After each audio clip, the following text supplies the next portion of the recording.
Assalamualaikum warahmatullahi wabarakatuh. Selamat malam pemirsa, apa kabar Indonesia Malam? Kali ini kembali hadir dan mengajak Anda memantau bagaimana aktivitas dari Sesar Garut Selatan yang mengakibatkan gempa yang melanda Kabupaten Bandung tentunya pada hari Rabu pagi kemarin. Bersama saya Putri Viola. Dan bersama saya Ken Anadi, apa kabar Indonesia Malam? Kami juga akan ajak Anda untuk membahas bagaimana kemudian ledakan alat komunikasi nirkabel mulai dari ribuan pager dan yang terbaru pemirsa radio genggam atau walkie-talkie di Libanon. Dan peristiwa ini dituding Israel berada di belakangnya. Lalu akankah peristiwa ini menjadi momok baru di tengah perdamaian di Timur Tengah yang terus diupayakan? Kami akan membahasnya untuk Anda selengkapnya di Apa Kabar Indonesia Malam. Ya baik, pemirsa kita akan lihat kabar pembuka jumpa kita malam hari ini yaitu sebuah pom bensin di Kabupaten Banyumas, Jawa Tengah terbakar.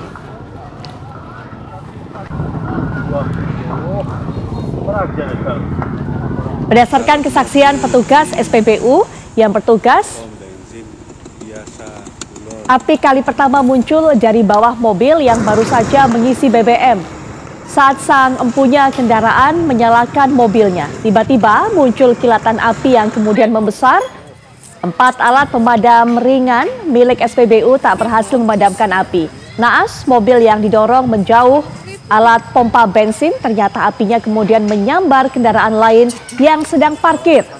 Pemadam kebakaran Pemkab Banyumas yang membantu memadamkan api berhasil mengendalikan situasi beberapa jam kemudian.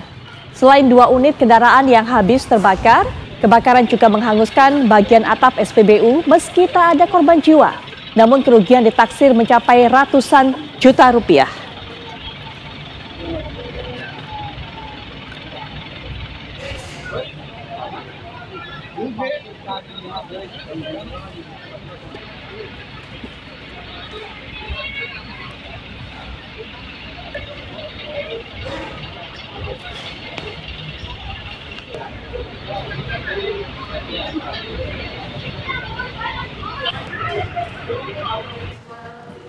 Di sela kunjungan kerjanya di Yogyakarta, Presiden Joko Widodo bertemu dengan sejumlah kiai muda di Pondok Pesantren Ora Aji, Sleman, Yogyakarta.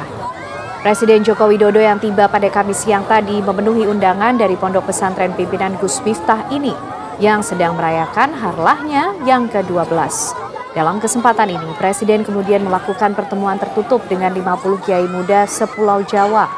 Dalam pertemuan ini, para kiai yang diwakili Gus Miftah menyampaikan jika banyak kebijakan Jokowi yang berdampak positif bagi pesantren di tanah air. Presiden Jokowi juga memberikan pesan khusus kepada para kiai agar turut menjaga keberlangsungan transisi pemerintah dari dirinya kepada Prabowo.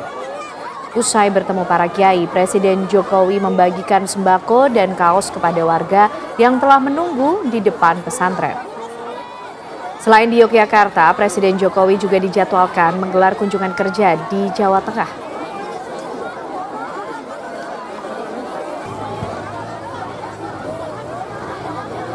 Tadi kita multaqo bersama 50 kiai muda se-Jawa, pilihan 50 orang dari Jawa Timur, Jawa Barat, Jakarta, Jawa Tengah.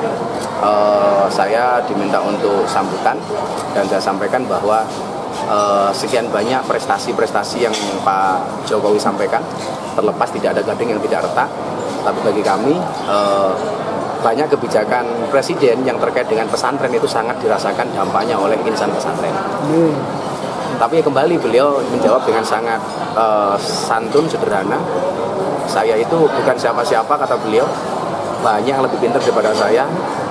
Alhamdulillah kemudian beliau menyampaikan bisa memberikan sumbangsinya untuk bangsa ini. Beliau menyampaikan bahwa, tadi karena saya sampaikan bahwa transisi yang sangat kolaboratif dan sangat smooth landing itu transisi pemerintahan dari Pak Jokowi ke Pak Prabowo. Setelah saya sampaikan itu beliau menyampaikan bahwa hendaknya kita pengasuh pesantren untuk menjaga keberlangsungan ini dengan baik. Pesan beliau seperti itu. Pemirsa, Partai Keadilan Sejahtera menggelar rapat pimpinan nasional dan juga rapat kerja nasional yang tentunya berlangsung selama 3 hari ke depan. Sedianya dalam Rapimnas yang dibuka pada hari ini, Presiden terpilih Prabowo Subianto dijadwalkan akan hadir, namun berhalangan. Presiden PKS Ahmad Syahiku mengatakan salah satu agenda pembahasan dalam Rapimnas ini adalah target partai dakwah untuk menang di banyak daerah pada gelaran pemilihan kepala daerah pada November mendatang. Tak main-main, PKS menargetkan 60% kemenangan pada Pilkada 2024. Tercatat 4 provinsi dan 108 kader PKS yang bertarung di 108 kabupaten kota. Dalam Rakernas nanti juga akan dibahas mengenai struktur kepengurusan PKS untuk periode berikutnya.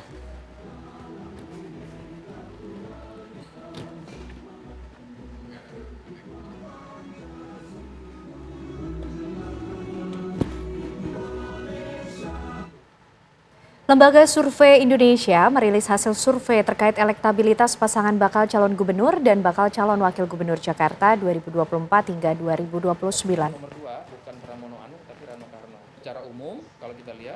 Dari hasil survei LSI, pasangan Ridwan Kamil Suswono unggul dari 2 rivalnya, yakni Pramono Anung Rano Karno serta Dharma Pongrekun Kunwardana.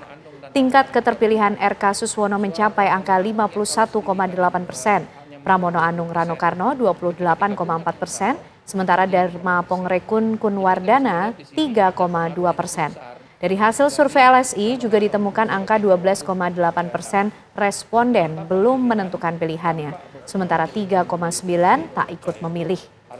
Jajak pendapat ini juga menguraikan simulasi tingkat keterpilihan masing-masing 6 figur. Hasilnya RK unggul dengan tingkat keterpilihan 44%. Rano Karno 16%, Pramono 10,5%, Dharma 1,5%, Kunwardana 0,4% dan Suswono 0,2%. Adapun dalam simulasi 3 figur, tingkat keterpilihan Ridwan Kamil mencapai 53,9%. Secara umum, kalau kita lihat para pemilih memilih calon-calon 3 ini karena alasan kurang tidak terlalu berubah, ya, ada 52%. Yang menarik, ketika Pramono Anung dan Rano Karno digabungkan, suara Pramono Anung yang kalau sendiri tadi hanya memperoleh 20%. Bakal calon gubernur DKI Jakarta Pramono Anung dan pasangannya Rano Karno bertemu langsung Basuki Cahayapurnama alias Ahok di Simpang Susun, Semanggi. Pramono dan Rano Karno berjanji akan meneruskan sejumlah program warisan Ahok selama masa pemerintahannya. Bakal calon gubernur DKI Jakarta Pramono Anung dan bakal calon wakil gubernur DKI Jakarta Rano Karno melakukan silaturahmi dengan Basuki Cahayapurnama alias Ahok. Pertemuan dilakukan di Simpang Susun Semanggi yang menjadi ikon infrastruktur di era Ahok. Pramono Rano terlihat berjalan dan mengobrol santai dengan Ahok. Ahok mengatakan agar nantinya pasangan Pramono Anung dan Rano Karno dapat bekerja sama dengan pihak swasta yang bisa menguntungkan semua stakeholder seperti yang dilakukan pada proyek Simpang Susun Semanggi di era Ahok. Sementara bakal calon gubernur DKI Jakarta Pramono Anung menyatakan akan melanjutkan warisan dan delegasi program-program di era Ahok yang dianggap baik. Salah satunya adalah bagaimana cara membangun infrastruktur Simpang Susun Semanggi yang bisa menguntungkan semua stakeholder hingga ingin membangun parkir bawah tanah di bawah Monas untuk mengatasi kemacetan. Selanjutnya Pramono Anung dan Rano Karno berencana menemui sejumlah mantan gubernur DKI Jakarta lainnya, termasuk Anies Baswedan dan juga Joko Widodo.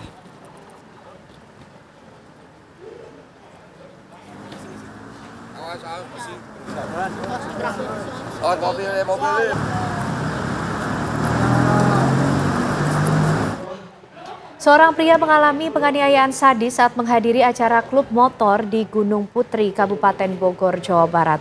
Korban dianiaya dengan sadis di kedua matanya hingga terluka parah oleh pelaku.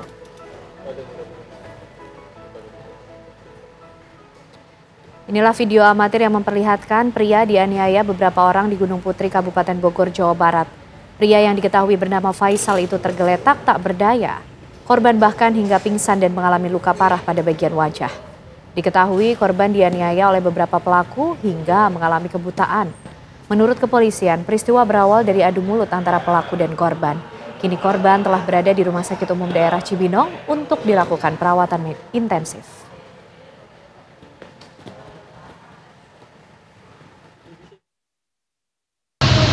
Korban itu bercekcok dengan yang bersangkutan pelaku, kemudian terjadilah peristiwa penganiayaan yang mengakibatkan luka pada wajah korban. Pak, apa benar itu diduga motif sementara itu karena asmara atau apa? Kalau motif sampai saat ini masih kita lakukan pendalaman. Lukanya sendiri di bagian apa sih, Pak?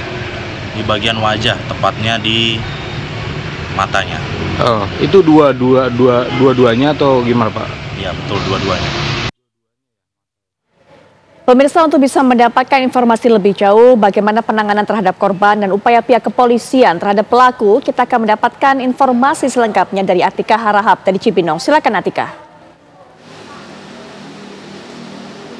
Ya baik Putri, kan Anda juga pemirsa berawal dari viralnya video seorang korban yang ini mendapati sadisnya dari korban, yang mana ini berawal dari adu argumen dari korban dan juga para pelakunya. Yang mana ini kejadian berawal pada pukul sekitar 5 subuh 14 September, namun ini korban dilarikan ke Rumah Sakit Umum Daerah Cibinong, Kabupaten Bogor, Jawa Barat pada 15 September. Yang mana kondisi yang kami dapatkan dari pihak RSUD Cibinong ini, kondisi terakhir dari korban ini memang sudah melewati masa kritis, namun ini dari korban ini masih dalam masa penanganan yang cukup panjang.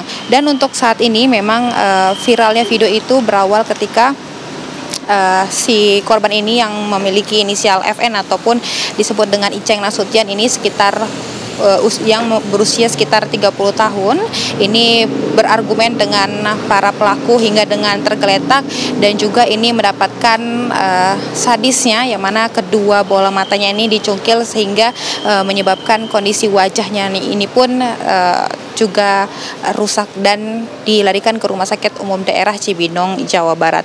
Putri dan juga Ken Ane, untuk kasus ini juga telah dilarikan ke pihak kepolisian, yang mana dari pihak Kapolsek Gunung Putri ini sudah ada serangkaian yang dilakukan, yakni sudah mendapatkan keterangan dari 3 orang saksi, kemudian sudah melakukan cek TKP dan juga mengecek kondisi korban di rumah sakit dan mengajukan visum atau rekam medisnya korban ke pihak RSUD Cibinong, Kabupaten Bogor, Jawa Barat. Dan untuk identitas pelaku memang diketahui sudah ada 3 identitas pelaku yang sudah diketahui oleh pihak kepolisian, namun petugas saat ini masih sedang melakukan pengejaran dari 3 pelaku yang sudah dimiliki inisialnya oleh pihak kepolisian. Demikian Putri, Ken.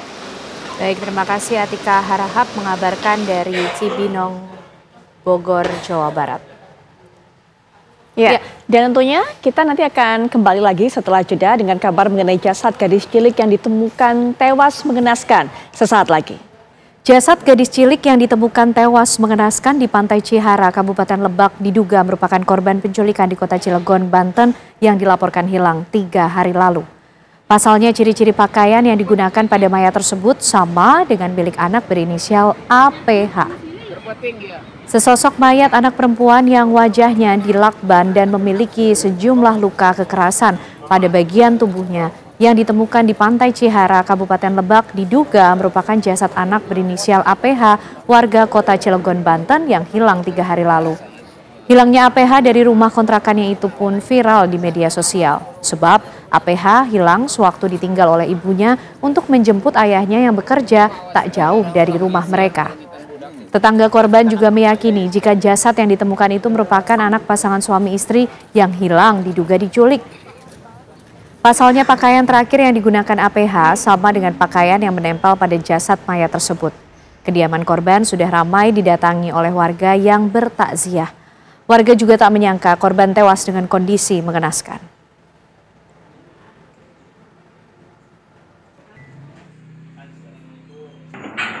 Ibunya langsung nangis terus, suaminya juga pas ngeliatin ada yang ngirim gambar, katanya ketemunya di daerah Lembur.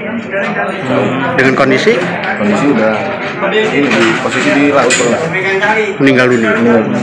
Tapi ciri-cirinya sama dengan korban ini. Kalau dari korban sih yakin bahwasannya itu pakaian terakhir yang digunakan. Soalnya mungkin dia yang beli kali ya, dia yang tahu kalau itu baju anak.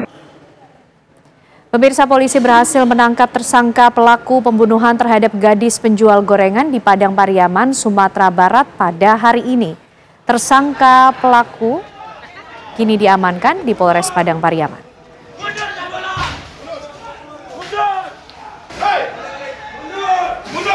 Mundur, Pak.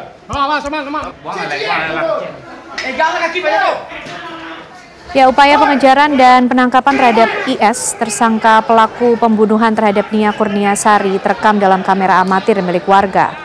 IS ditangkap Kamis sore sekitar pukul 15.05 waktu Indonesia bagian Barat di wilayah Padang Kabau, Nagari Kayu Tanam, di sebuah rumah milik warga. IS bersembunyi di langit-langit rumah warga.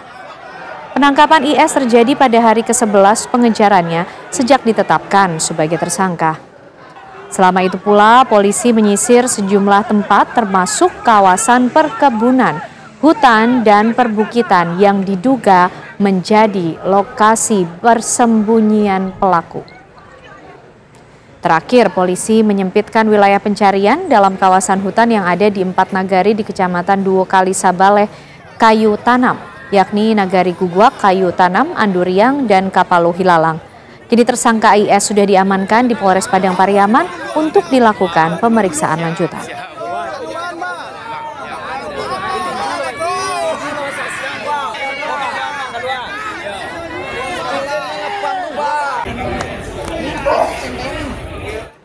Kita beralih ke informasi lainnya, pemirsa. Presiden terpilih Prabowo Subianto akan bertemu dengan Ketua Umum Partai Demokrasi Indonesia Perjuangan Megawati Soekarno Putri. Sinyal kuat setelah keduanya saling melempar salam hormat.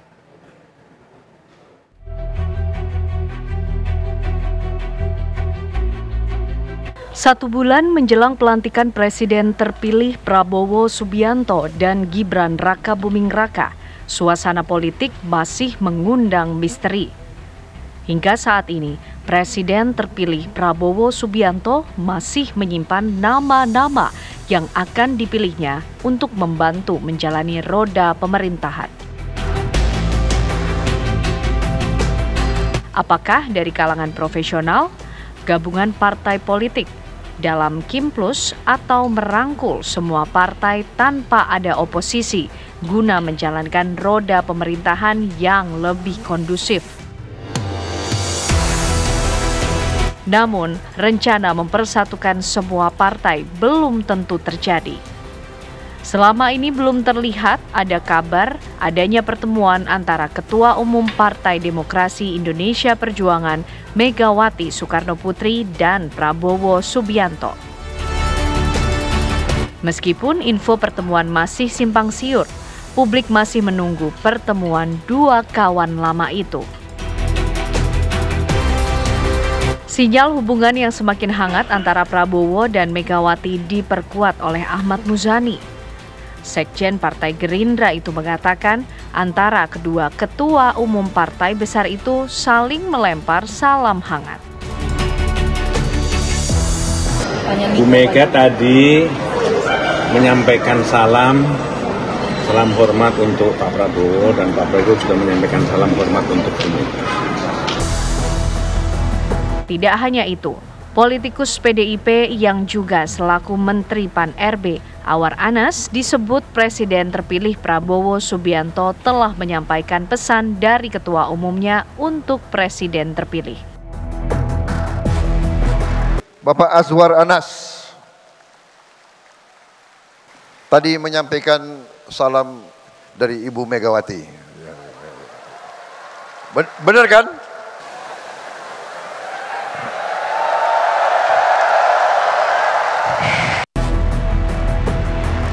Sinyal-sinyal itu semakin lama semakin kuat. Akan terjadinya pertemuan Prabowo Subianto dan Megawati Soekarno Putri.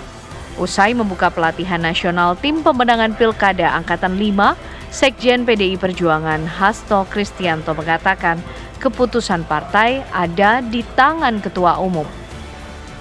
Ia memastikan sepulangnya dari Rusia, Ibu Megawati akan menemui Presiden terpilih Prabowo Subianto.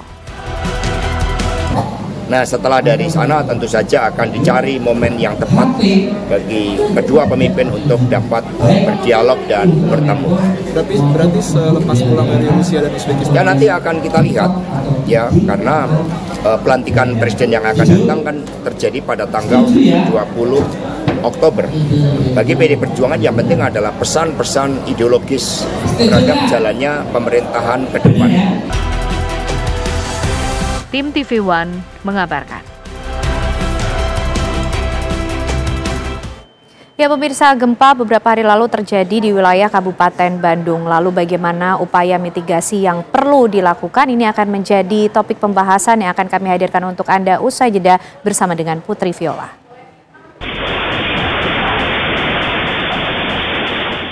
Gempa bumi berkekuatan 4,9 magnitudo menggoyang Kabupaten Garut dan Kabupaten Bandung, Jawa Barat, Rabu kemarin.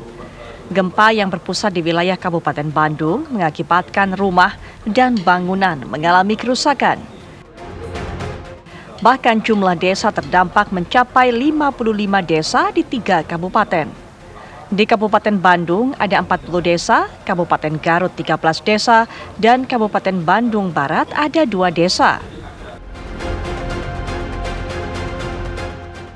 BMKG mengungkapkan gempa terjadi di Kabupaten Bandung disebabkan adanya aktivitas sesar Garut Selatan atau Garsela di Jawa Barat.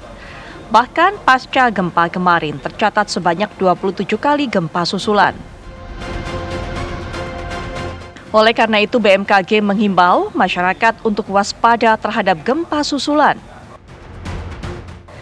Sesar Garsela adalah salah satu sesar aktif yang ada di wilayah Jawa Barat bagian selatan. Selain sesar Garsela, masih ada 7 sesar lainnya di Jawa Barat yang kini statusnya aktif. Bahkan, 2 diantaranya melewati wilayah Jabodetabek. Mengingat Jawa Barat rawan gempa, lantas bagaimana hal yang perlu disiapkan untuk mengurangi dampak resiko menghadapi gempa? Tim TV One mengabarkan. Anda sudah dengarkan dalam tayangan tadi dijelaskan, sesar Garsela hanya satu dari sekian banyak sesar lainnya yang juga memberikan pengaruh di mana akhirnya membuat warga Jawa Barat ini memiliki potensi yang lebih besar untuk bisa merasakan hidup berdampingan dengan gempa. Ada 7 sesar lainnya yang aktif, bagaimana kemungkinannya nanti, termasuk juga adakah ini kaitannya dengan megatrust yang selama ini terus diperbincangkan, terus didengung-dengungkan. Yang juga menjadi pokok pembahasan kita adalah bagaimana caranya untuk bisa mengurangi dampak dari gempa bumi yang terjadi dan juga upaya mitigasinya. Untuk bisa memberikan pandangan mengenai hal ini, menyoroti upaya penanganan kita juga, sudah hadir di samping saya, beliau merupakan ahli geologi, yaitu Pak Srono, atau kita biasanya mengenal beliau dengan Mbah Rono. Assalamualaikum warahmatullahi wabarakatuh. Selamat malam Mbah Rono. Selamat malam Mbak Firna, selamat malam para pemirsa yang saya hormati. Baik, selain Mbah Rono yang menemani saya di studio, sudah hadir juga para narasumber lainnya yang akan bergabung melalui daring dalam perbincangan ini. Yang pertama kita sudah terhubung dengan Bapak Daryono selaku Kepala Pusat Gempa Bumi dan Tsunami BMKG. Assalamualaikum warahmatullahi wabarakatuh. Selamat malam Pak Daryono. Selamat malam Mbak. Baik. Assalamualaikum. Baik Pak Daryono. Berikutnya juga selaku PLT, Kepala Pelaksana BPBD Jabar yang juga akan memberikan informasi kepada kita bagaimana penanganan hingga sejauh ini kepada korban gempa ini. Sudah hadir secara daring Ibu Ana Hermadiana Adnan. Selamat malam Ibu Ana. Selamat malam Mbak Putri. Baik. Pak Daryono, kita bisa dapatkan informasi bagaimana kondisi terkini mengenai gempa susulan. Berapa banyak terjadi hingga malam hari ini Pak, atau setidaknya pukul 18.38 petang ini Pak Daryono? Ya, hasil monitoring BMKG hingga saat ini kita sudah mencatat 29 kali gempa susulan dengan kekuatan paling tinggi itu 3,5, yang terkecil 2,1, dan tampaknya memang sudah mengalami penurunan yang signifikan ya Pak ya, karena gempa terakhir itu jam 10 pagi tadi, jadi sejak jam 10 tadi sampai sekarang itu belum ada gempa susulan itu. Ini pertanda baik bahwa tampaknya memang sudah terjadi peluruhan dan harapan kita kondisi akan stabil dan normal kembali, Pak. Baik, dengan kondisi yang seperti ini kabar baik kalau Pak Daryono katakan, apa yang bisa diberikan informasi kepada masyarakat? Apakah memang masyarakat sudah bisa lebih tenang daripada hari kemarin ataupun juga pagi tadi mungkin yang masih terus dihimbau untuk terus waspada karena potensi adanya gempa susulan masih terus terjadi, Pak Daryono? Iya, tapi untuk saudara-saudara kita yang rumahnya mengalami kerusakan ya, seperti bagian retak, kemudian miring, ambrol sebagian, itu untuk tidak tempati dulu, harus diperkuat dulu, kemudian tinggal di tempat yang lebih aman, karena bagaimana juga gempa bumi tidak bisa diprediksi ke belakang seperti apa, sehingga itu akan menjadi perhatian kita agar masyarakat waspada bahwa jika sudah terjadi kerusakan, kemudian ada gempa signifikan, itu akan terjadi kerusakan yang lebih. Baik, Bu Ana, melihat kondisi seperti ini, gempa susulan juga sudah mulai mereda, terakhir kali juga terjadi pada pagi tadi. Bagaimana kemudian warga yang kemarin tinggal di penampungan? Untuk saat ini, beberapa warga terutama di Kecamatan Kertasari di Kabupaten Bandung masih di penampungan. Karena memang rumahnya sebagian besar rusak gitu ya. Di sini yang rusak ini ada rusak ringan ada 2.891, rusak sedang 871, dan rusak berat 720 rumah. Seperti itu. Jadi kalaupun mereka masuk juga cukup riskan gitu ya untuk masuk ke dalam rumah tersebut. Tapi beberapa juga masih ada tinggal di pengungsian, juga kemudian mengungsi ke sanak famili seperti itu. Dan di Garut juga memang sudah ada titik-titik pengungsi, hanya masyarakat sudah yang rumahnya tidak rusak kembali pada rumahnya masing-masing, namun tetap tenda pengungsi digunakan jika sewaktu-waktu terjadi gempa kembali gitu, gempa susulan. Walaupun tadi dikatakan oleh Pak Daryono sudah panjang, tapi tetap warga masih was-was seperti itu. Ya.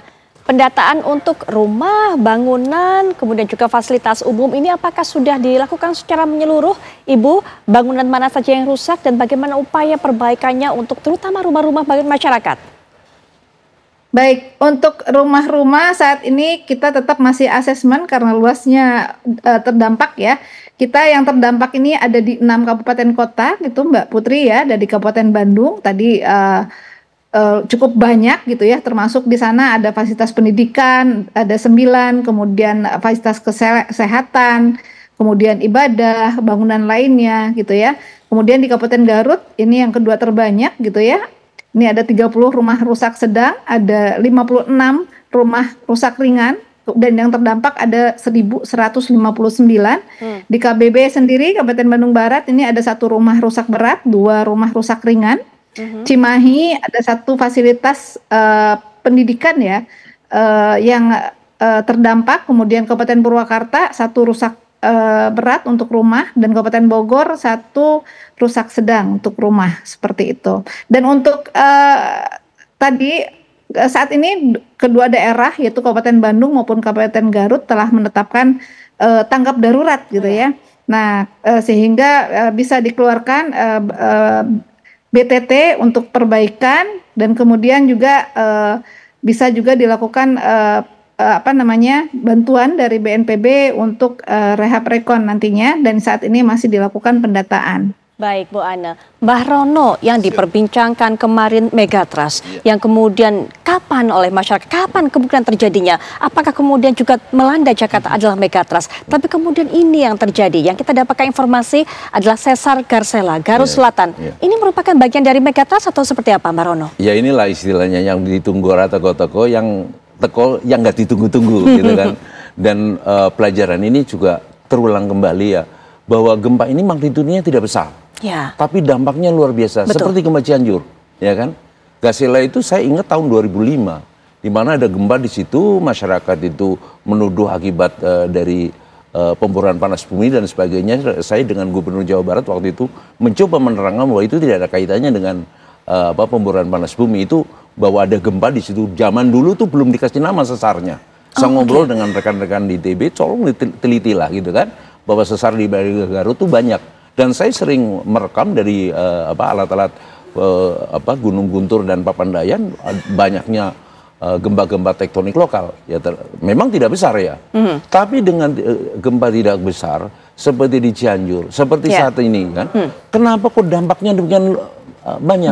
Ya, nah, sebelum menjelaskan lebih lanjut Mbak Rono, punten sekali, kita juga lihat ini Sesar Garsela, salah satu sesar aktif di wilayah Jawa Barat bagian selatan. Mungkin bisa dijelaskan juga, banyak masyarakat yang kemudian bertanya-tanya setelah gempa kemarin, apa itu Sesar Garsela, Garut Selatan, dan kemungkinan dampaknya. Mbak Rono. Sebenarnya patan Jawa Barat kan banyak ya, salah satunya adalah Garsela. Saya kira baru diberi nama ini Garut Selatan. Adanya kan dulu Cimandiri, sesar Lembang dan sebagainya, ini Garsela. Karena tahun 2005 saya masih tanya-tanya itu kan, bahwa itu ada. Keberadaan itu udah niscaya adalah, ya kan. Dan gempa itu tidak melukai dan tidak membunuh. Yang melukai dan membunuh itu adalah infrastruktur yang dibangun dan digunakan oleh masyarakat. Dan seperti saat Cianjur dan sebagainya, saya betul-betul terkejut. gempa memang tidak besar. Bahwa tanah di Garut, di Jawa Barat ini adalah tanah yang bersifat memperbesar efek goncangan gempa bumi. Memang mudah diolah, ya kan? Banyak air, subur. Tapi dampaknya adalah mudah digoyang gempa. Tapi bangunan di atasnya yang sudah dibangun, bangunan tahan gempa oleh nenek moyang Jawa Barat, bangunan panggung tapi tidak begitu tinggi, pendek. Yang tiang-tiangnya tidak ditanam di tanah tetapi hanya diberi alas. Itulah bangunan yang sudah dirancang oleh para leluhur Jawa Barat, adalah bangunan tahan gempa, bangunan tahan gerakan tanah lambat. Idealnya seperti itu, bangunan-bangunannya di Jawa Barat seharusnya. Itu daripada tumpukan bata yang tanpa beton bertulang seperti sekarang.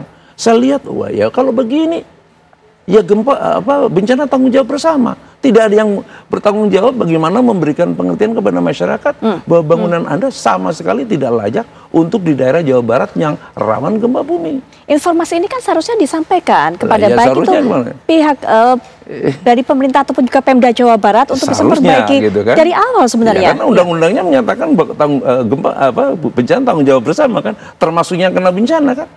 Siapa yang akan dimintain tanggung jawab?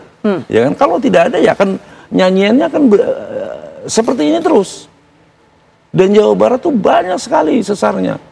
Ya 8 yang katakanlah masih yang diidentifikasi, yang belum. Saya kira Gasela itu baru-baru aja lah. Saya 2005 saya dengan Gubernur Jawa Barat ke sana karena banyak masyarakat yang menuduh panas bumi bukan bencana gempa bumi, padahal tidak ada kaitannya. Ya. Akhirnya saya ke sana menerangkan, dan sekarang teman-teman ITB cobalah diteliti, mana ada meneliti gempa itu, duitnya aja kagak ada. Baik, Mbah Rono, apakah dimungkinkan jika melihat masih ada sesar-sesar aktif lainnya, kemudian informasi ini seharusnya diberikan kepada pihak Pemda Jawa Barat sehingga kemudian mengubah bangunan, tapi nanti ada kebijakan-kebijakan tertentu yang sepertinya harus betul-betul dilakukan, begitu, dirumuskan dan dilakukan. Tapi nanti Mbah Rono, termasuk juga nanti Pak Daryono menjelaskan sesar-sesar aktif ini sebagaimana potensinya untuk bisa kembali memunculkan gempa bagi warga Jawa Barat, dan apakah kemudian daerah-daerah di sekitarnya termasuk juga Jabodetabek ini ada kemungkinan terkena. Nanti kita akan bahas lebih lanjut di segmen selanjutnya. Kami segera kembali saat lagi. Dari apa yang disampaikan oleh Mbah Rono sebelum jeda, rasanya kita bisa garis bawahi bahwa gempa itu tidak menyakiti, tidak membunuh, begitu ya Mbah Rono ya. Tapi yang kemudian menyakiti dan membunuh warga yang ada di daerah itu adalah infrastrukturnya yang memang tidak sesuai bangunan-bangunan tersebut terhadap kontur tanah, terhadap kemudian bagaimana area-area tersebut. Nah, untuk nanti kita akan perdalam lagi mengenai hal ini, karena kalau Mbah Rono sudah singgung mengenai itu, rasanya kebijakan yang komprehensif itu yang harus dilakukan. Tapi bisakah kita berharap kepada pemerintah berikutnya mengenai hal ini? Sebelum Mbah Rono jelaskan, kita juga akan dapatkan informasi dari Pak Daryono. Masih ada 7 sesar aktif lainnya, Pak Daryono, di Jawa Barat. Nah, ini mungkin masyarakat juga bisa dapat informasi yang lebih lengkap lagi, apa yang harus mereka lakukan juga untuk lebih waspada mengenai sesar-sesar yang aktif ini di Jawa Barat. Silakan Pak Daryono. Iya, Jawa Barat merupakan kawasan yang paling aktif gempa bumi di Pulau Jawa ya, karena memang ada lebih dari 7 sesar aktif di wilayah Jawa Barat, seperti sesar Lembang, sesar Mandiri, sesar Sugenang, sesar Citare, dan sesar Sumedang, Baribis, kemudian juga zona di Kelapa Nunggal dan Kabandungan. Itu merupakan kawasan yang kami nilai aktif ya berdasarkan monitoring BMKG, dan hendaklah masyarakat mulai untuk aware ya, perhatian terhadap lingkungannya, bahwa kita sudah saatnya memperhatikan sumber gempa di daerah kita ya, karena sesar aktif yang ada di daratan itu sangat berbahaya, karena shallow crustal earthquake atau gempa kerak dangkal ini karena dangkalnya itu hingga energi gempa yang terlepas dari pusatnya itu masih utuh di permukaan ya, karena dalam bisa 5 meter, 7 meter, 8 meter, bahkan 10 meter itu masih kuat. Apalagi di atas itu terdapat lapisan tanah lunak yang seperti Mbah Rono sampaikan tadi, itu akan beresonansi dan guncangannya itu akan menjadi lebih kuat dan lebih besar. Nah, kalau rumah kita di atas itu tidak memiliki struktur yang kuat, maka dia tidak akan tahan menahan guncangan, hingga perlu dibutuhkan mitigasi yang konkret ya. Jadi sebenarnya solusi mitigasi gempa itu hanya satu ya, mewujudkan bangunan yang strukturnya kuat ya. Dengan itu maka kita bisa lebih aman ya, karena gempa tidak membunuh, tidak melukai, tapi bangunan itu yang akan merubuh, itu yang akan menyebabkan kita luka, bahkan meninggal karenanya. Sehingga masyarakat tidak saja perlu merencanakan bangunan tahan gempa, juga harus memiliki cara selamat ya saat terjadi gempa. Bagaimana kita bersikap saat terjadi gempa kuat itu. Kalau guncangan sudah kuat, sekiranya kita tidak bisa lagi untuk berjalan atau merangkak, lebih baik nyari tempat di tempat tersebut mana yang bisa melindungi kepala dan tengkuk kita sehingga kita tidak akan fatal. Dan kalau kita belum bisa menyiapkan bangunan dengan struktur kuat, karena memang saya berkata secara aktif sumber gempanya, sehingga lebih baik memilih bangunan dengan bahan ringan dari kayu atau bambu yang didesain menarik, sehingga itu masih bisa. Yang tidak boleh adalah membangun bangunan tembok asal bangun tanpa ada besi tulangan, tanpa ikatan yang kuat di balok dan kolomnya, itu sangat berbahaya sekali. Seperti kita lihat di media televisi, foto yang beredar, itu semua bangunan-bangunan yang kualitasnya rendah, dan itu sangat berbahaya bagi masyarakat Jawa Barat yang banyak terdapat sesar aktif di daratan. Baik, Pak Daryono sudah tadi menekankan pentingnya infrastruktur yang sesuai, yang cocok dengan area tersebut. Masyarakat mungkin tidak mendapatkan pengetahuan yang cukup mengenai hal ini. Lalu sebenarnya kewenangan siapa untuk bisa mewujudkan ini, menghadirkan ini setidaknya dalam bentuk kebijakan, Pak Daryono? Iya, sebenarnya untuk masalah bencana itu kan sebenarnya masalah bersama ya. Tapi kita tahu seperti PUPR juga sudah menerbitkan aturan bangunan tahan gempa. Hanya implementasinya dan pengawasannya yang perlu ditingkatkan, Mbak. Sehingga setiap pembangunan itu tentunya aspek bangunan ini sangat ditekankan bahwa struktur yang harus kuat. Itu harus ada yang mengawasi, Mbak. Termasuk juga bangunan-bangunan perumahan, kalau memang asal bangun ya ditegur. Misalnya bangun rumah kok tidak pakai besi tulangan, itu perlu ditegur karena memang itu sangat membahayakan untuk wilayah di seperti Jawa Barat yang banyak sesar aktif di daratan ini. Demikian, Mbak. Baik, Ibu Ane, masyarakat tingkat awareness-nya, kesadaran, bahkan mengetahui seperti apa kemudian alam atau gejolak alam yang mungkin bisa terjadi di daerah tempat mereka tinggal ini masih sangat rendah. Bagaimana kemudian Ibu memberikan informasi kepada mereka? Baik, terima kasih Mbak Putri ya. Kita lakukan sosialisasi dan edukasi kepada masyarakat secara masif gitu ya Mbak Putri ya. Itu kita juga sudah bentuk namanya Destana, kemudian juga ada relawan, ada Kecamatan Tangguh Bencana, ada Keluarga Tangguh Bencana, ada Rumah Sakit Aman Bencana, dan Satuan Pendidikan Aman Bencana gitu. Nah, ini kita lakukan sosialisasi melalui mereka gitu untuk ditularkan kepada masyarakat. Dan tadi betul apa yang disampaikan oleh Pak Surono kemudian Pak Daryono bahwa memang gempa ini tidak mematikan, yang mematikan adalah infrastruktur. Dan kita ketahui tadi ya, infrastruktur karena mereka yang memiliki uang, mereka membangun sesuai keinginan mereka seperti itu. Walaupun kita informasikan kepada masyarakat bahwa rumah tahan gempa ini adalah justru yang semi permanen atau bahkan non permanen seperti itu. Kalaupun ingin lebih bagus, mungkin strukturnya harus diperkuat seperti itu. Baik, hal-hal seperti ini seharusnya memang dilakukan atau memiliki tadi bangunan-bangunan yang memang cocok dengan area gempa atau potensi gempa ini, Bu Ana, harusnya memang dilakukan oleh beberapa wilayah saja di Jawa Barat atau memang semuanya sebenarnya idealnya seperti itu, Bu Ana? Sebetulnya idealnya harus dilakukan ya, karena di sana kita sudah memiliki KRB ya, kajian risiko bencana, kemudian juga PVMBG juga sama, kemudian BMKG juga sama. Nah, ini untuk membangun suatu bangunan itu harus memperhatikan potensi ancaman bencana apa yang ada di daerah tersebut. Karena media tanah mungkin ya Pak Surono juga bisa menjelaskan, ada media tanah lunak, ada media tanah keras, seperti itu kan strukturnya juga berbeda seperti itu. Baik, Mbak Rono, tadi kita sudah dengarkan bagaimana yang disampaikan Ibu Ane, Pak Daryono, memang peraturannya sudah ada, tapi pengawasannya, apalagi tadi Bu Ane juga mengatakan masyarakat yang merasa punya uang juga bisa membuat bangunan, mendirikan bangunan sesuai dengan kehendaknya tanpa mengetahui semuanya apa yang ideal didirikan di daerah-daerah tersebut. Ya. Oke, begini, yang perlu dicatat, daerah rawan bencana itu daerah yang nikmat untuk ditempati. Sebagai contoh, daerah rawan bencana gunung api, daerahnya subur dan sebagainya, termasuk daerah rawan gempa bumi. Daerahnya mudah diolah, banyak air, subur, ya, dan sebagainya. Maka seperti ada gula, ada semut, ada daya tarik, ya kan, untuk masyarakat tinggal di sana. Oleh karena itu nenek moyang kita itu belajar secara empiris alam. Oh, daerah ini tanahnya mudah bergerak, daerah ini rawan gempa bumi, maka terciptakanlah rumah-rumah panggung di Jawa Barat yang tiangnya itu tidak ditanam di dalam tanah, tetapi adalah di atas tapak gitu ya. Jadi waktu bergerak ini bergerak bersamaan, berirama, tidak saling membelah gitu ya. Sekarang rumah-rumah yang saya lihat roboh itu, di sudut-sudutnya yang itu tidak ada yang tidak ada tulang beton dan sebagainya.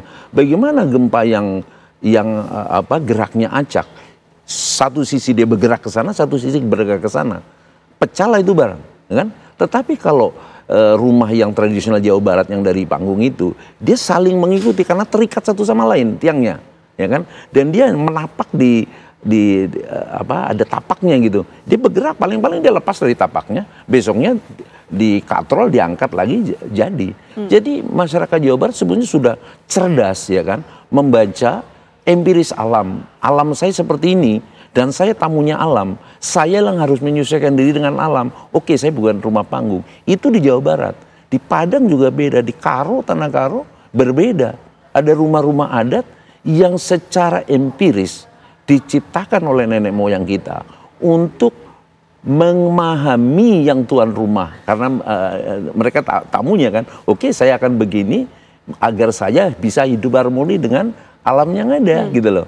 Jadi masing-masing daerah sudah mempunyai tata cara ya kan secara empiris untuk menyeimbangkan diri dengan kondisi alamnya gitu loh. Dan satu hal Mbak Fiona, bahwa subjek bencana adalah masyarakat di daerah rawan bencana. Kita tidak akan selesai bicara di hotel, kita tidak akan selesai saya bicara dengan Mbak Fiona tanpa harus datang ke masyarakat.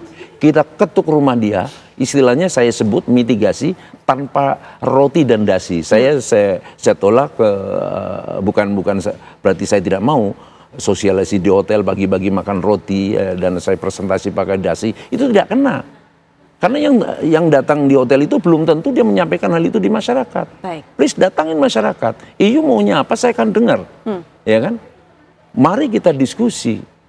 Kalau nggak tahu, mari kita diskusi. Mari kita cari solusi bersama subjeknya. Adalah masyarakat di lapangan. Mereka tidak tahu karena apakah kita sudah bisa memberitahu dengan baik kepada masyarakatnya. Bahwa rumah Anda tidak memenuhi syarat gitu loh. Jangan menyinggung pada masyarakat baru Anda tidak memenuhi syarat. Dulu nenek moyang Anda membangun seperti ini. Kok sekarang berubah? Turunan kita kok seperti ini gitu loh kan. Ya, kembali ke masalah sesar kemudian. Masyarakat juga ingin sekali mengetahui apakah memang terkait antara megatrust yang selama ini diperbincangkan dengan sesar-sesar ini, terutama dengan sesar aktif di Jawa Barat ini. Ya termasuknya gini, adanya patahan-patahan itu kan karena drifting dari subduction ya kan, zona penunjaman. Zona penunjaman itu menghasilkan 13 segmen megatrust. Ya akibatnya menghasilkan gunung api, menghasilkan patahan-patahan di darat. Ya jauh lah, bisa dikatakan jauh lah Mbak ya. Satenya dari mana, nasinya dari mana. Tapi kalau digabungkan, diurut-urut, kalau dipanggilkan dukun diurut-urut ya nyambung juga gitu. Memang asalnya dari sana gitu kan. Kuncinya dari sana gitu. Ya yang kita tunggu teko-teko, yang justru nggak ditunggu sekarang ini kan. Betul ya. Pak Daryono, daerah-daerah mana saja kemudian yang memang dihimbau harus terus selalu waspada mengingat masih ada 6 sesar lainnya yang masih aktif, Pak Daryono? Ya, kalau kita melihat hasil monitoring BMKG itu sebenarnya seluruh sesar yang kami sebut tadi itu semuanya aktif ya. Dan kalau kita melihat peta seismisitas yang paling aktif itu memang Garut Selatan, kemudian ada di zona Kalapanunggal dan Kabandungan itu selatan Gunung Salak, kemudian juga di Cimandiri sampai di Sugenang dan di Cianjur ya. Kemudian berikutnya ada di Kuningan. Jadi ini semua merupakan kawasan-kawasan Jawa Barat yang memiliki tingkat seismisitas yang tinggi, dan tentu saja masyarakat di daerah ini menjadikan prioritas bangunannya adalah bangunan yang strukturnya kuat, karena memang solusi mitigasi gempa itu sebenarnya bangunan yang memiliki struktur yang kuat agar tidak rubuh dan tidak rusak saat digoda gempa, sehingga itu bisa membuat kita selamat jika terjadi gempa. Iya, Pak Daryono, gempa kemarin yang melanda Kabupaten Bandung ini kan menimbulkan banyak sekali kemudian pandangan masyarakat beredar, termasuk juga di media sosial. Ada berbagai macam informasi yang belum tentu kebenarannya. Ini mungkin juga bisa dijelaskan, karena memang ada yang mengatakan bahwa salah satu sesar yang aktif itu di Jawa Barat juga melintasi daerah Jabodetabek yang juga akan membawa pengaruh dan juga itu kemudian menghadirkan gempa. Wilayah Jabodetabek ini kemudian akan juga terkena. Apakah memang seperti itu, Pak Daryono?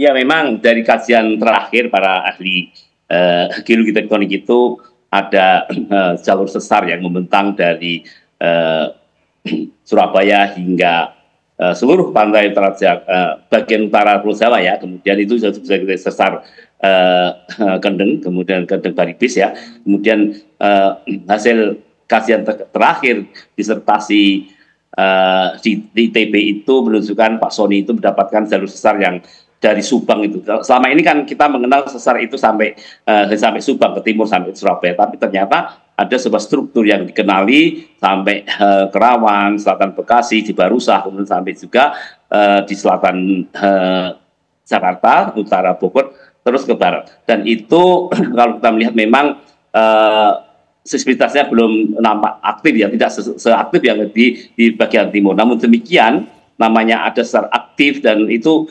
sudah merupakan prasyarat bahwa kita harus memiliki waspadaan, karena beberapa kasus gempa-gempa yang terjadi dan signifikan itu merupakan terjadi di sesar tua, seperti yang terjadi di Laut Jawa di Bambuyan kemarin itu sudah lama sekali tidak terjadi gempa, tapi ada sesar di situ. Nah, itu terjadi juga. Kemudian di utara Flores itu ada kawasan yang selama ini tidak pernah aktif seismisitasnya, tetapi tiba-tiba terjadi gempa 7,2 pada 3 tahun yang lalu. Ini menjadi suatu hal menarik bahwa kita tidak boleh mengatakan sebuah kawasan itu aman, kemudian atau low seismicity jika terdapat jalur sesar di daerah tersebut, meskipun itu sesar tersier sekalipun.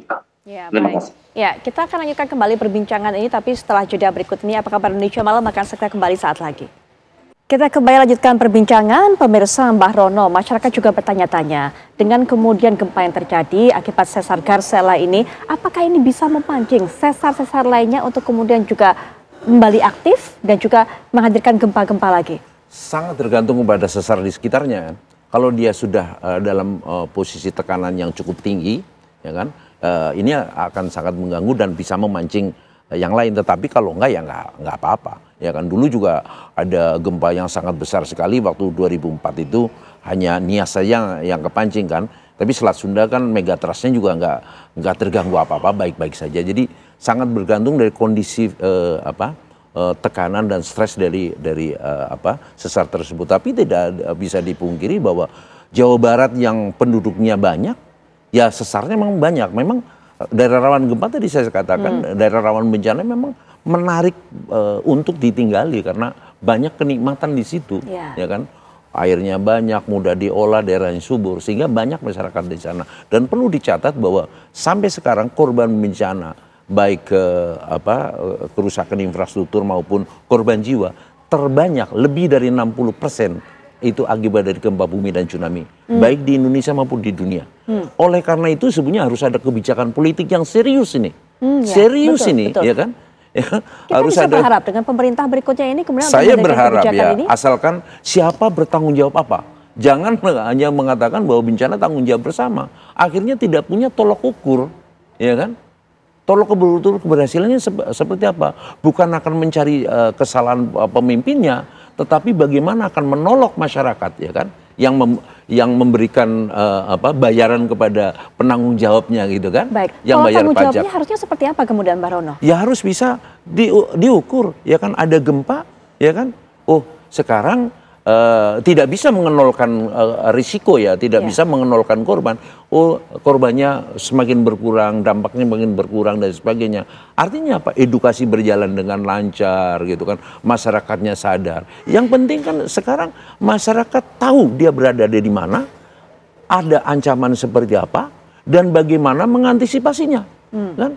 Di Jepang itu bisa kok dididik masyarakat. Dari anak-anak kecil pakai helm kemana-mana. Lah kita kalau pakai helm hanya ketakutan sama polisi. Bukan karena kesadaran diri kita. Ya kan? Kita nggak boleh menyalahkan, oh gempanya begini-begini. Enggak dong, kitanya seperti apa? Wong kitanya tamunya alam, kitalah yang harus mawas diri, kitalah yang harus menyesuaikan diri dengan alam. Bukan kita seenaknya memaksakan diri kita, kehendak kita kehendakan alam. Yang ada hanya bencana nantinya. Baik. Gitu loh. Ya. kan? Baik, ya Ibu Ana, dengan hal seperti ini potensi gempa yang begitu besar terjadi, masyarakat Jawa Barat hidup berdampingan dengan potensi gempa dengan berbagai macam konsekuensinya. Apa yang dilakukan oleh pihak BPBD juga, Bu Ana? Baik, kami dari BPBD gitu tadi sama Mbak Rono sudah disampaikan ya, untuk anak-anak gitu ya, supaya lebih aware seperti yang di Jepang gitu ya. Nah ini kita lakukan Satuan Pendidikan Aman Bencana, dan ini juga kami sedang membahas di lingkup internal Pemprov Jabar bagaimana supaya masyarakat atau katakanlah anak-anak ini lebih aware terhadap bencana gitu ya. Mungkin kalau di Jepang ini lebih advance gitu, dan mereka takut gitu. Dari rasa takut itu mereka akhirnya menyiapkan diri. Nah, tidak seperti saat ini di kita gitu ya. Kebanyakan adalah ketakutan, sehingga yang timbul adalah panik seperti itu. Nah, ini kami sedang berupaya seperti itu, dan tidak hanya mungkin dengan dinas dengan pendidikan, dunia pendidikan, tapi juga tadi kita dengan keluarga tangguh bencana, yaitu dengan keluarga, kemudian juga dengan rumah sakit gitu, dan kantor-kantor pemerintahan ini sedang kami upayakan seperti itu. Kemudian juga untuk kebijakan penataan ruang di Jawa Barat sendiri memang sudah harmonisasi dengan kajian risiko bencana, dan ini bertingkat gitu ya, baik di pemerintah kabupaten kota maupun provinsi. Seperti itu Mbak Putri. Ya, baik Pak Daryono juga, Pak Yono. Penutup juga, selain juga bagaimana upaya untuk bisa memberikan kesadarannya lebih tinggi kepada masyarakat, terutama masyarakat tinggal di Jawa Barat yang memang kita tahu tadi, bagaimana medan ataupun juga kondisi alam yang mereka tinggali, Pak Daryono. Ya, jadi ini sudah menjadi takdir ya, kita tinggal di batas lempeng tektonik, sehingga mau tidak mau, suka tidak suka, itu sebuah risiko yang harus kita hadapi. Namun kita tetap akan bisa hidup aman, sejahtera jika kita melakukan upaya mitigasi konkret. Tidak lipstik, tidak formalistik, tetapi benar-benar konkret bahwa kita harus menyediakan bangunan tahan gempa. Kemudian juga menata ruang pantai yang aman tsunami. Kemudian juga dilakukan drill. Kemudian juga bagaimana masyarakat kita bisa memasang rambu, kemudian membuat jalur evakuasi, berlatih, terus menjadikan mitigasi ini sebagai sebuah gaya hidup baru yang akhirnya kita benar-benar bisa mewujudkan mitigasi secara utuh, sehingga kita meskipun tinggal di daerah rawan gempa, kita bisa hidup tetap aman dan aman sejahtera. Demikian. Baik, terakhir juga penutup Marono, silakan. Ya, suatu kenyataan bahwa tatanan wilayah Republik Indonesia seperti uang logam, satu kesatuan punya sisi yang berbeda. Satu memang kita negara yang kaya raya, sumber daya mineral, minyak dan gas bumi, dan lain subur. Tapi sisi lain ada ancaman negatif. Ya. Kita harus terima itu secara holistik. Tetapi kita harus pandai, bukan hanya mengambil sumber daya alam dan sebagainya, tapi kita harus pandai menyesuaikan diri dengan kondisi alamnya. Nenek moyang kita telah menciptakan bangunan-bangunan tahan gempa. Mari kita gali kepandaian nenek moyang kita, ya kan? Sambil dipermodern gitu. Jawa Barat udah punya, Karo sudah punya, ya kan? Dan daerah-daerah lain sudah punya, ya kan, bangunan-bangunan yang sudah menyesuaikan dengan empiris alam. Kenapa harus kita tinggalkan? Ya. Ya. Dan itu yang menyelamatkan nenek moyang kita sampai sekarang. Dan kita berada di sini bersama. Baik, Mbah Rono, gempa yang memang kita alami ini pelajaran kita bersama, tapi yang paling penting adalah kapan kemudian kita memetik hikmah dari apa yang kita alami ini, kapan kemudian mengambil pelajaran ini menjadi sesuatu hal baru yang bisa kita implementasikan. Nanti kita akan terus pantau apa yang terjadi, termasuk juga upaya bantuan yang diberikan kepada warga yang terdampak gempa. Mbak Rono, terima kasih sudah hadir memberikan pandangannya. Pak Daryono juga terima kasih. Selamat malam. Bu Ana, terima kasih. Insya Allah informasi-informasi yang disampaikan oleh baik Mbah Rono, Pak Daryono dan juga Ibu Ana ini bermanfaat bagi masyarakat, apalagi masyarakat Provinsi Jawa Barat yang saat ini sedang menyaksikan untuk bisa lebih waspada dan juga lebih bersiap-siap akan potensi gempa. Sekali lagi terima kasih para narasumber. Selamat malam. Wassalamualaikum warahmatullahi wabarakatuh. Ya, pemirsa, ledakan alat komunikasi nirkabel mulai dari pager dan yang terbaru adalah radio genggam atau walkie-talkie yang terjadi di Lebanon dan menjatuhkan banyak korban ini ditengarai. Dalangnya juga tidak lain dan tidak bukan adalah Israel. Lalu apakah ini akan menjadi momok baru di tengah upaya perdamaian di Timur Tengah yang terus diupayakan? Kita akan membahas bersama dengan para narasumber yang sudah hadir malam hari ini. Bersama saya ada Mas Faisal Assegaf, pengamat Timur Tengah. Mas Faisal, Assalamualaikum, sehat ya Mas? Waalaikumsalam, sehat. Ya, dan juga bergabung melalui sambungan Zoom ada Pak Yuda Nugraha, Direktur Pelindungan WNI Kementerian Luar Negeri. Selamat malam Pak Yuda. Selamat malam Mbak Kendana, selamat malam Mas Faisal. Ya, selamat malam Pak Yuda. Ya, Mas Faisal, ini kemudian sekarang menggunakan serangan lewat pager ataupun juga walkie-talkie yang terbaru. Di Lebanon masih menggunakan alat komunikasi itu, Mas? Ya, memang pager sama walkie-talkie ini memang digunakan khusus kebanyakan oleh anggota Hizbullah. Karena sejak 2020 Hasan Nasrallah itu sudah memerintahkan semua pimpinan dan anggota Hizbullah jangan ada yang menggunakan telepon seluler. Karena kita tahu 2020-an itu ada kasus Pegasus. Nah, ya kan, yang aplikasi sadap bikinan perusahaan dari Israel, NGO Group. Jadi Nasrallah sudah memerintahkan untuk tidak lagi menggunakan telepon seluler, akhirnya mereka memakai pager.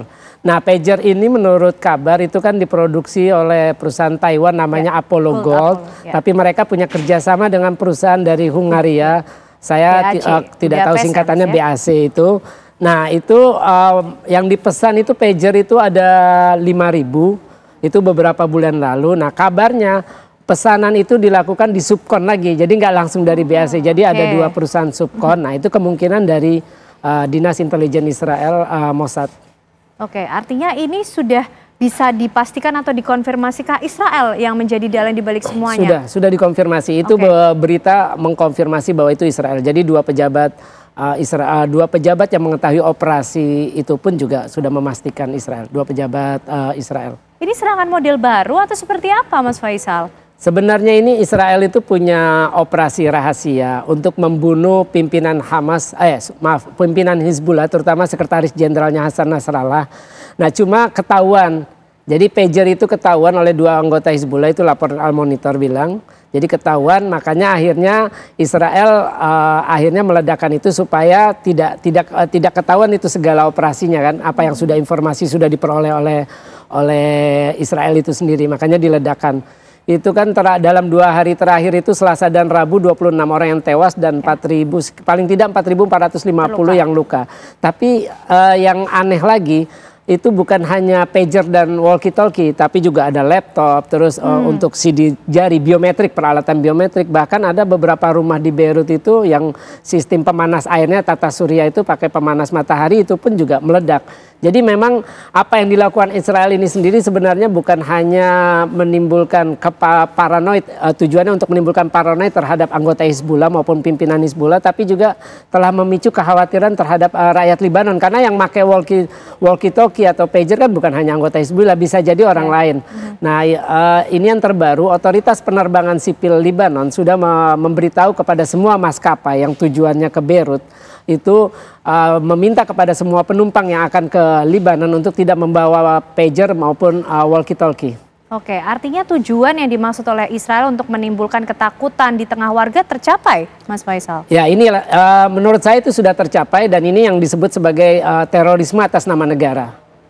Jadi karena mereka sudah apa yang dilakukan Israel bukan hanya ingin menimbulkan paranoid di antara pimpinan maupun anggota Hizbullah, tapi juga sudah memicu ketakutan di kalangan warga Lebanon itu sendiri. Makanya ada himbauan dari otoritas penerbangan sipil Lebanon. Oke, Mas Faisal, apakah ini juga merupakan aksi balasan Israel atas serangan yang juga sudah beberapa kali terjadi sebelumnya? Kita juga tahu ada serangan antara Lebanon dan juga Israel yang terus-menerus terjadi di kawasan perbatasan. Ya, memang benar. Jadi memang sejak 8 Oktober tahun lalu, setelah pecah perang Gaza 7 Oktober, serangan 7 Oktober, itu Hizbullah sudah melakukan serangan lintas batas terhadap permukiman utara. Itu membuat permukiman utara kosong. Makanya Perdana Menteri Netanyahu kan minggu lalu bilang bahwa sudah saatnya untuk membuka front di utara. Sekarang kan udah semua pasukan dari Gaza, hampir semuanya itu sudah dikerahkan ke utara untuk melawan Hizbullah itu sendiri.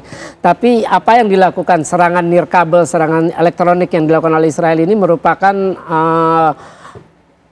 peretasan sistem keamanan dan intelijen Hizbullah. Maksudnya ini merupakan aib bagi Hizbullah sebagai sebuah milisi anti Israel. Ternyata mereka bisa bobol dengan hal itu, dan kita juga belum tahu apakah Hasan Nasrallah juga luka dalam insiden ini. Kita belum tahu karena dia itu sejak 2020 itu ada beritanya 2021 dia sudah tidak lagi menggunakan telepon seluler sesuai apa yang dia perintahkan.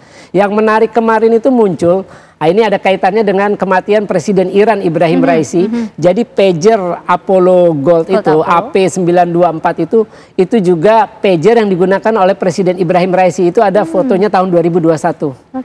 Foto bahwa Ibrahim Raisi menggunakan pager AP2021. Makanya kan kematiannya Presiden Iran Ibrahim Raisi 28 Mei lalu itu kan ketika helikopter jatuh kan itu memunculkan kontroversi dan spekulasi. Berarti kemungkinan meledak di pesawat begitu Mas, di tengah informasinya karena cuaca buruk kemudian terjadi peristiwa itu kurang tahu, tapi sudah muncul foto bahwa pagernya mendiang Ibrahim Raisi tahun 2021 adalah pager yang sama dengan pager yang digunakan oleh para anggota dan pimpinan Hizbullah yang meledak Selasa kemarin.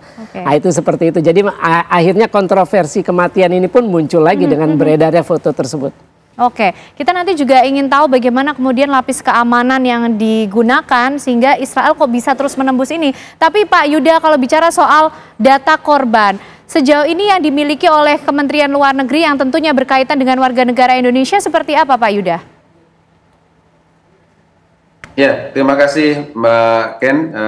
Pada hari ini Menteri Kesehatan Lebanon telah menyampaikan pernyataan mengenai jumlah korban. Ada 3.200 korban luka-luka, 32 tewas, dan ada 300 yang kritis.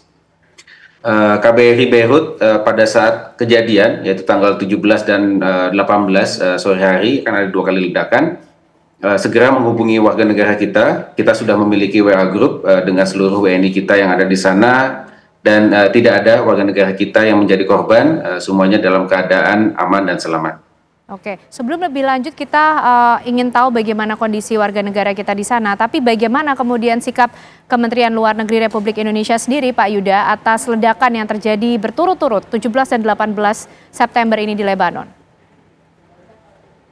Ya, segera dengan kejadian tanggal 17, KBRI Beirut telah menyampaikan memperbarui imbauannya. Ya, meminta kepada warga negara kita untuk meningkatkan kewaspadaan, ya, dan kemudian menghindari bepergian yang non esensial, dan kemudian tentunya mengikuti arahan yang sudah disampaikan oleh KBRI Beirut. Oke, ada berapa banyak Pak Yuda warga negara Indonesia yang berada di lokasi? Ya, hingga saat ini per hari ini ada 152 warga negara kita yang tinggal menetap di Lebanon. Ini di luar staf KBRI, ada 13 staf KBRI, dan kemudian pasukan TNI yang ada di Unifil yang ada sekitar 1.232. Dan mayoritas dari para WNI kita itu berkumpul terkonsentrasi di wilayah Beirut. Oke, Pak Yuda, tentu kita tidak berharap, tapi untuk upaya antisipasi eskalasi kondisi yang terjadi ini, adakah upaya-upaya evakuasi yang juga sudah dipersiapkan? Ya, sebetulnya kita sebagaimana tadi sudah disampaikan Mas Faisal, ya, kita dari Kementerian Luar Negeri dan seluruh perwakilan RI yang ada di Timur Tengah terus memantau dari dekat situasi keamanan yang ada di Timur Tengah. Jadi bukan hanya di Lebanon, di Gaza, dan juga beberapa titik yang lain sejak 7 Oktober tahun lalu. Dan pada bulan Oktober tahun lalu sebetulnya KBRI Beirut telah menetapkan wilayah Lebanon Selatan sebagai siaga 1. Dan kemudian ketika ada pembunuhan Fuad Syukur dan juga pemimpin Hamas Ismail Haniyeh, kita meningkatkan status untuk seluruh Lebanon menjadi siaga 1 pada 4 Agustus yang lalu. Jadi sebetulnya dengan siaga 1 ini sesuai dengan rencana kontingensi yang sudah ditetapkan oleh KBRI Beirut, kita meminta warga negara kita untuk keluar. Nah, sehingga saat ini kami sudah memfasilitasi 3 kali evakuasi untuk total 25 warga negara kita. Dan nanti akan ada 5 lagi, jadi total sekitar 30 WNI kita yang sudah kita evakuasi keluar. Tantangan kami memang saat ini masih banyak warga negara kita yang memilih untuk tetap tinggal di Lebanon untuk berbagai macam alasan. Oke, baik Pak Yuda, Mas Faisal, tentu kita masih ingin tahu lagi, termasuk yang menjadi pertanyaan Mas Faisal, kenapa sampai di zaman seperti ini, di era seperti ini masih digunakan pager itu? Tapi ditahan dulu Mas Faisal, jawabannya kami hadirkan untuk Anda pemirsa sesaat lagi. Ya pemirsa, Anda masih menyaksikan Apa Kabar Indonesia Malam, dan kembali kita akan berbincang mengenai apa yang terjadi di Lebanon, ledakan pager dan juga walkie-talkie. Mas Faisal, kenapa kemudian alat komunikasi nirkabel, pager, walkie-talkie yang mungkin ini sudah basic atau sederhana sekali tapi masih digunakan di sana? Ya itu tadi, karena memang untuk menghindari pelacakan lokasi oleh Israel. Dan memang kalau kita lihat begini, jadi dalam setiap organisasi, terutama organisasi tanda kutip yang disebut teror oleh Amerika atau Israel, kan pasti ada negara yang punya kepentingan untuk menghancurkan itu. Dalam hal ini kan Hizbullah ini kan termasuk milisi anti Israel.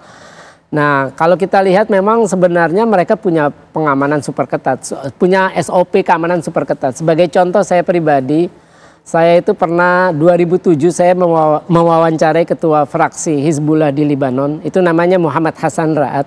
Saya janji dengan seorang penghubung itu dari Hizbullah. Itu saya sendiri tidak tahu namanya penghubung itu, cuma disuruh nunggu di depan kantor urusan Islam tertinggi di Beirut, itu di wilayah Dahia. Dahia itu di selatan Beirut itu adalah basisnya Hizbullah. Nah itu saya kemudian saya berdiri di sana setelah saya turun dari taksi, itu dijemput oleh seorang anggota Hizbullah berpakaian serba hitam naik skuter.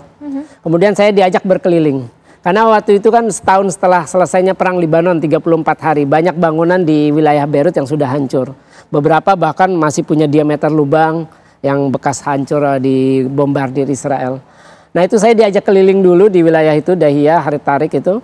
Sampai akhirnya saya bertemu dengan Muhammad Hassan Ra'ad dalam sebuah bangunan yang sebagian udah hancur.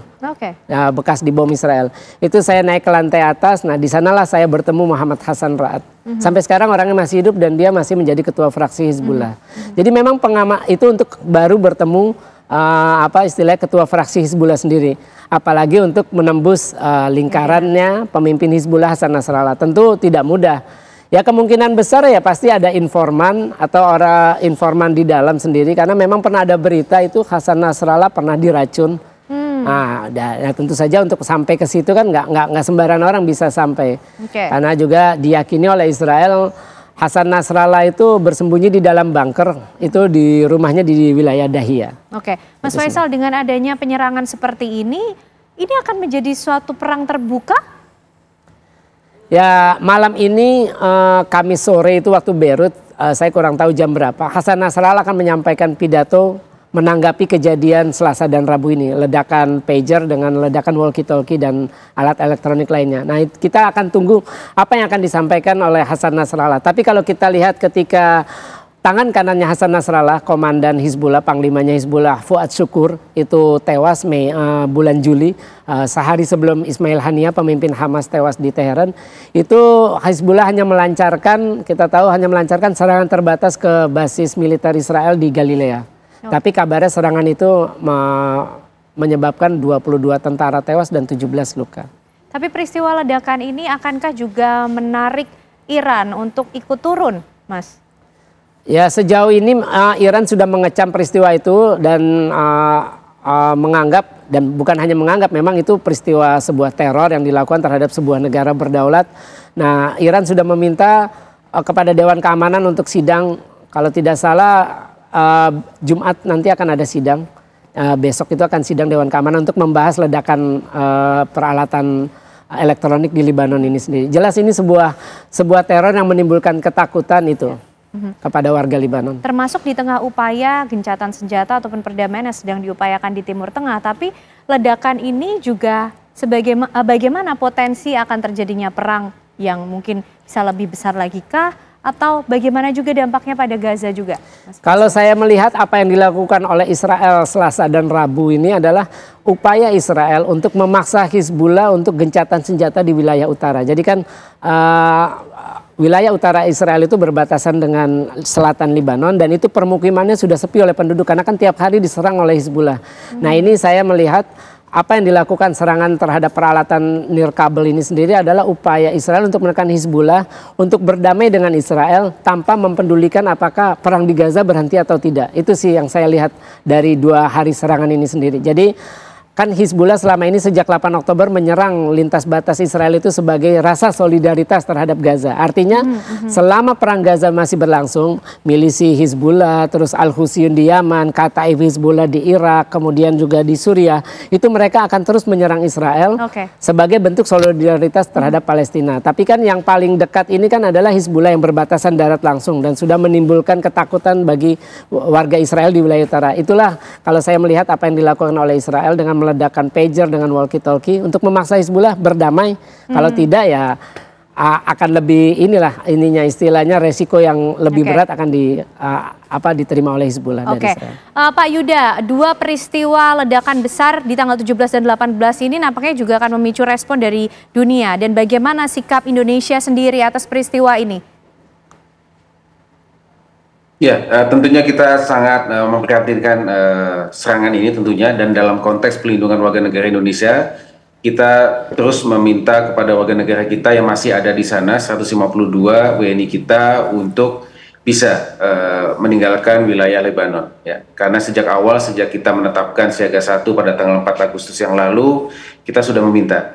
Karena penetapan siaga 1 itu berdasarkan asesmen kita bahwa kemungkinan terjadinya eskalasi di wilayah Lebanon dan timbulnya pecah perang terbuka yang sangat luas itu dapat terjadi sangat besar.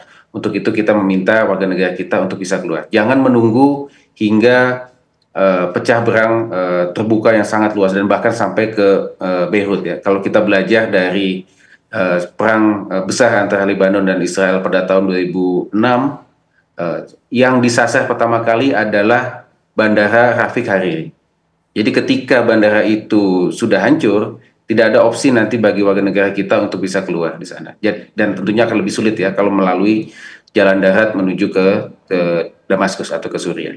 Oke, baik, itu himbauan-himbauan penting yang perlu diketahui oleh warga negara Indonesia kita di sana, dan harapannya tentu warga negara Indonesia tetap dalam kondisi aman, dan harapan terbesar lagi perdamaian di Timur Tengah ini bisa segera tercipta. Terima kasih Pak Yuda Nugraha, Mas Faisal Assegaf, terima kasih juga sudah bergabung malam hari ini di Apa Kabar Indonesia Malam. Kita kembali ke tanah air pemirsa. Diduga akibat sopir mengantuk, sebuah mobil minibus tercebur ke sungai di kawasan Gunung Anyar, Surabaya. Proses evakuasi korban berlangsung dramatis. Beginilah kondisi mobil minibus yang tercebur ke Sungai Gunung Anyar yang direkam warga sekitar. Dalam mobil tersebut tampak ada 2 penumpang, 1 sopir dan 1 penumpang yang berupaya keluar dari dalam mobil. Kondisi mereka basah kuyup karena bodi mobil tersebut yang tenggelam separuh. Meski keadaan mereka selamat, namun tubuh dan barang bawaan mereka basah karena terendam di sungai. Proses evakuasi korban dari mobil tersebut berlangsung dramatis karena warga yang membantunya menggunakan tangga. Akibat kejadian ini, arus lalu lintas di kawasan Gunung Anyar sempat mengalami kemacetan.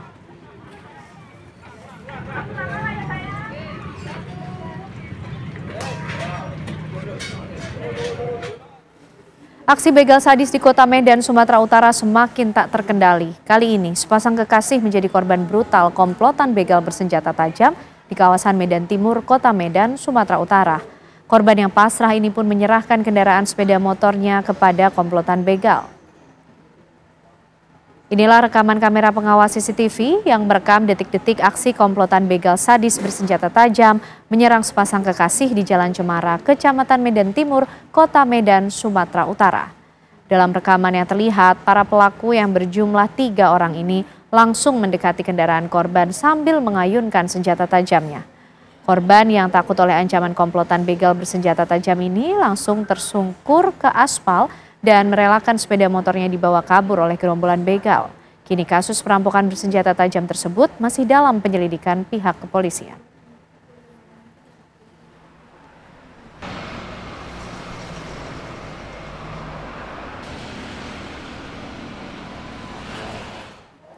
Polisi berhasil menangkap tersangka pelaku pembunuhan terhadap gadis penjual gorengan di Padang Pariaman, Sumatera Barat pada hari ini. Tersangka pelaku kini diamankan di Polres Padang Pariaman.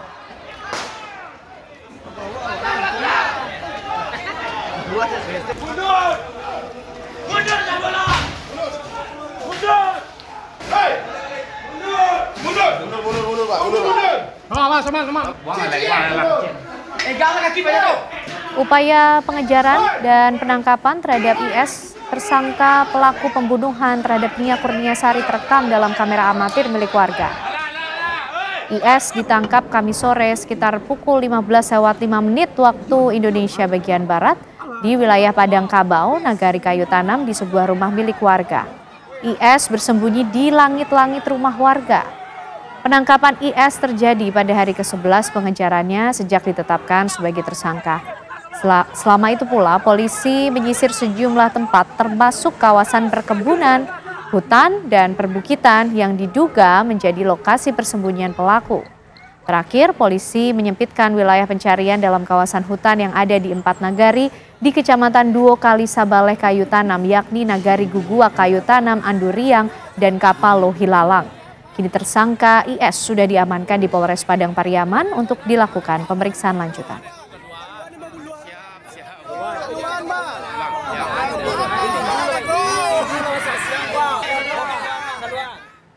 Gunung Merapi di perbatasan Jawa Tengah dan Yogyakarta kembali meluncurkan awan panas pada Kamis pagi. Jarak luncur awan panas sejauh 1,35 km ke arah barat daya atau Kali Bebeng.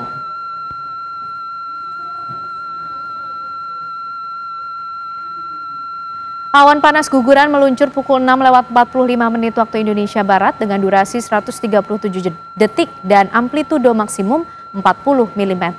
Dari data Balai Penyelidikan Pengembangan Teknologi Kebencanaan Geologi atau BPPTKG Yogyakarta, jarak luncur awan panas mencapai 1,35 km ke arah barat daya atau Kali Bebeng.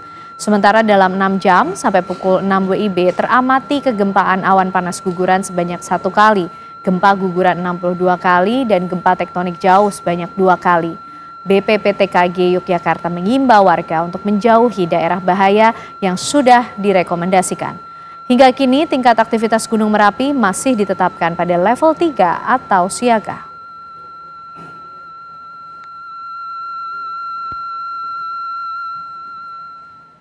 Informasi tersebut menutup kebersamaan kita di Apa Kabar Indonesia malam hari ini. Ya, betul sekali kan Ana, dan juga setelah jeda pemirsa Anda bisa menyaksikan dua sisi yang kali ini akan menyoroti ada sinyal apa di balik rencana pertemuan Prabowo Subianto dengan Megawati Soekarno Putri. Akhir kata saya Putri Viola. Saya Ken Ana dan teman-teman yang bertugas pamit. Terima kasih, sampai jumpa.